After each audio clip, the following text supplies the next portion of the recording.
بابری مسجد پر لوگ پتھر برساتے ہیں تو آپ مسجد کی شہادت کے 20 سال کے بعد بھی احتجاج کرتے ہو، اور ان کا کبھی آپ عزت سے نام نہیں لیتے. اور یقیناً ایک مسلمان کی ایمانی غیرت یہی ہونی چاہیے. مسجد پر جو مسجد بند تھی اس پر لوگ پتھر برسائے اور اس کو شہید کریں تو تم ان کا نام احترام سے نہیں لیتے. جس نے کعبے پہ پتھر برسوائے، جس نے خانہ کعبہ پہ پتھر برسوائے، وہ یزید رضی اللہ کب سے ہو گیا؟ اس یزید کا مرتبہ کب سے بلند ہو گیا؟ اللہ اکبر. اللہ کے حبیب صلی اللہ علیہ وسلم کے غلاموں، آقا کریم صلی اللہ علیہ وسلم کا فرمان ہے کہ میری امت میری سنت پر قائم رہے گی. سب سے پہلے اگر میری سنت کو کوئی بدلے گا تو وہ بنو امیہ کا ایک فرد ہوگا، اس کا نام یزید ہوگا. آقا کریم نے نام لے کر کے اس کی برائی بیان فرمائی ہے. اس کے بعد بخاری شریف اٹھا کر کے دیکھیں، حضرت ابو ہریرہ دعا کرتے تھے، اللہم انی اعوذ بکا من راس الستین و امارت الصبیان. اے اللہ میں سن 60 ہجری کی حکومت سے پناہ مانگتا ہوں، سن 60 ہجری کے اوائل دور سے پناہ مانگتا ہوں، یا سن 60 ہجری کے بچوں کی حکومت سے تیری پناہ مانگتا ہوں. چنانچہ حضرت ابو ہریرہ کی دعا قبول ہوئی اور آپ جو ہے سن 60 ہجری کی شروعات سے پہلے دنیا سے کوچ فرما گئے.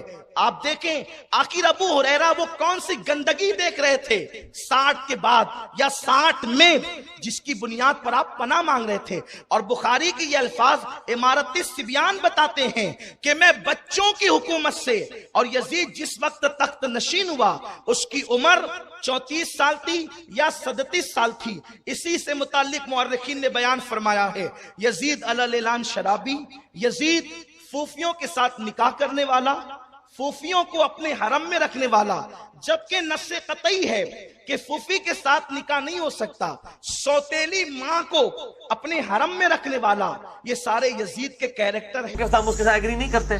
انتہا اب ہم کریں گے. اب تجھے بتانا پڑے گا جس کا تو نے دفاع کرنے کی کوشش کی، کھل کے آ. یزید کا دفاع کرنا ہے پھر پورے دن کا مسلمان بن. چھپ چھپ کے یزید کا دفاع کیسا؟ پھر پڑھ یزید کا کردار پڑھ. ہماری آنکھوں کے سامنے ہم پڑھتے ہیں حسین کا شجرہ. تو بتا یزید کا شجرہ. حسین 3 شبان کو مدینے میں بطول کے گھر قرآن بن کے نازل ہوا. یزید شام اور حمص کے درمیانی علاقہ تدمر میں حاکم شام کے گھر عذاب بن کے نازل ہوا. یزید کو پیدا ہوتے ہی گھٹی شراب کی دی گئی. حسین نے پیدا ہوتے ہی رسول کی زبان چوسی. یزید کا نانا بجدل عیسائی خاندان سے تھا. حسین کا نانا سید المرسلین ہاشمی خاندان سے تھا. یزید کی ماں میسون جس کے ناچ گانے کو پسند کر کے حاکم شام نے اس کے ساتھ نکاح کیا تھا. حسین کی ماں وہ زہرا تھی جو ایک لمحے کے لیے سجدے سے فراموش رہی، جس کے حیا کا نام قرآن تھا، جس کے نوکر کا نام جبرائیل تھا. یزید کا دادا ساری زندگی مخالفت رسول کرتا رہا. حسین کا دادا ابو طالب ساری زندگی حفاظت رسول کرتا رہا. یزید کی دادی ہندا جس نے رسول کے چچا حمزہ کا کلیجہ چبایا. حسین کی دادی فاطمہ بنت اسد جس کی قبر میں رسول لیٹا، جس کو کفن محمد کے کرتے کا ملا. یزید کا ایک ہی بھائی تھا جو پاگل ہو کے مر گیا. حسین کا بھائی حسن مسند امامت کا تاجدار بن گیا. یزید کا شجرہ خبیثہ تھا، حسین کا شجرہ طیبہ تھا. یزید فاسق تھا، میرا حسین روزے دار تھا. یزید فاجر تھا، حسین نمازی تھا. اس لیے 26 رجب کو ولید کے دربار میں کھڑے ہو کے حسین نے یہ جملہ کہا تھا، اور ولید لکھ یزید سے میں تیری بیعت کروں تو کروں کیسے؟ میرے بابے جیسا تیرا بابا نہیں، میرے دادے جیسا تیرا دادا نہیں، میری ماں جیسی تیری ماں نہیں، تجھ جیسا میں نہیں، مجھ جیسا تو نہیں. اپنے لاکھوں لے کے تو آ، اپنے 72 لے کے میں آتا ہوں. قیامت تک کے لیے ہر حلال زادے کو یہ کہنے پہ مجبور کروں گا، حسین زندہ باد ہے، یزید مردہ.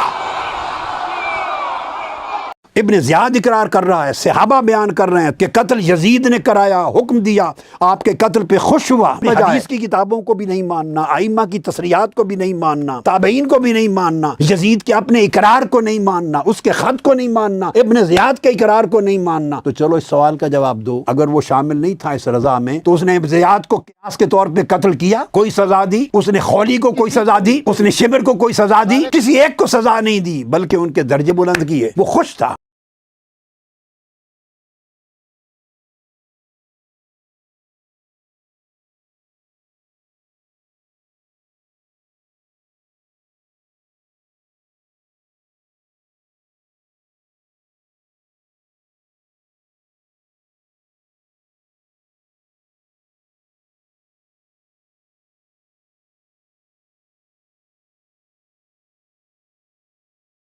ظالم تو نے سیدہ سکینہ کو تڑپایا، پھر بھی جنت ملے گی۔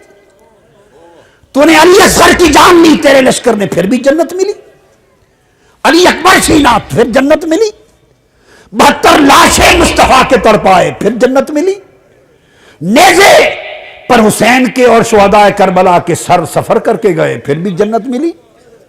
تو نے دمشق کے دربار میں اپنی چھڑی حسین کے لبوں پر ماری اور کہا میں نے بدر والوں لوگوں کا بدلہ لے لیا، پھر بھی جنت رہی۔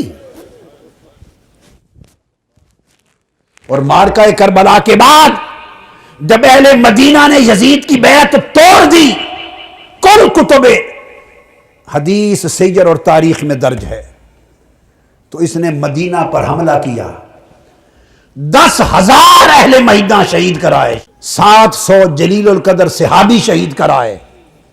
یزید کے لشکر نے حضرت ابو سعید خدری نابینا ہو گئے تھے، ان کی داڑھی پکڑ کے تھپڑ مارے، مسجد نبوی میں اذان معطل کر دی، اقامت معطل کر دی، نماز معطل کر دی۔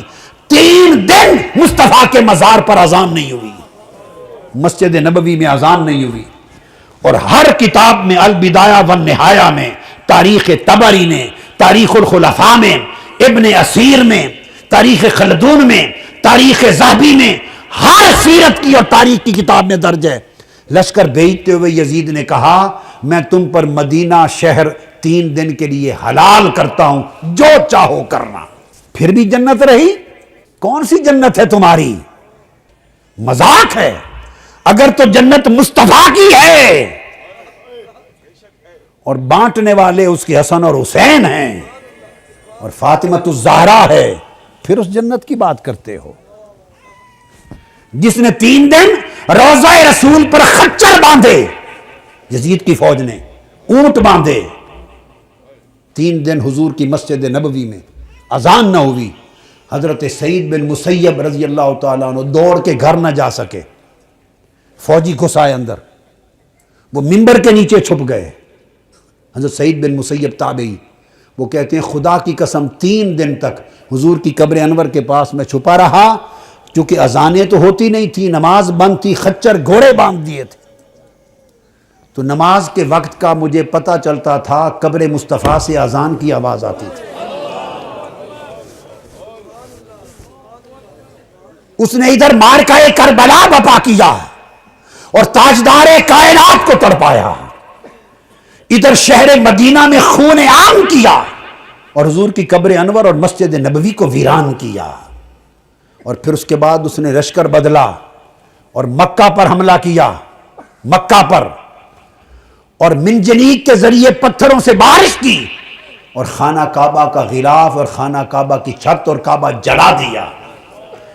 ادھر کعبہ جل رہا تھا، ادھر یزید مسلسل اپنے احکام بھیج رہا تھا، تو احراق کعبہ کے دوران اسے کولنج کا درد ہوا، 3 دن تڑپا اور واصل جہنم ہو گیا۔ کعبہ جلانے کے عمل کے دوران مر گیا، اس کو تو توبہ بھی نصیب نہیں ہوئی، کرتا بھی تو قبول نہ تھی۔ یہ اس کے کارنامے ہیں، یہ اس کے کارنامے ہیں۔ بیعت ظلم و جبر سے ہوئی، مارکہ کربلا بپا ہوا، مدینہ برباد کیا اس نے، کعبہ جلایا، اس حال میں مر گیا۔ وہ یزید اور اس کا ساری نسل صرف ایک سیدہ زینب کے سامنے منہ نہیں کر سکتی۔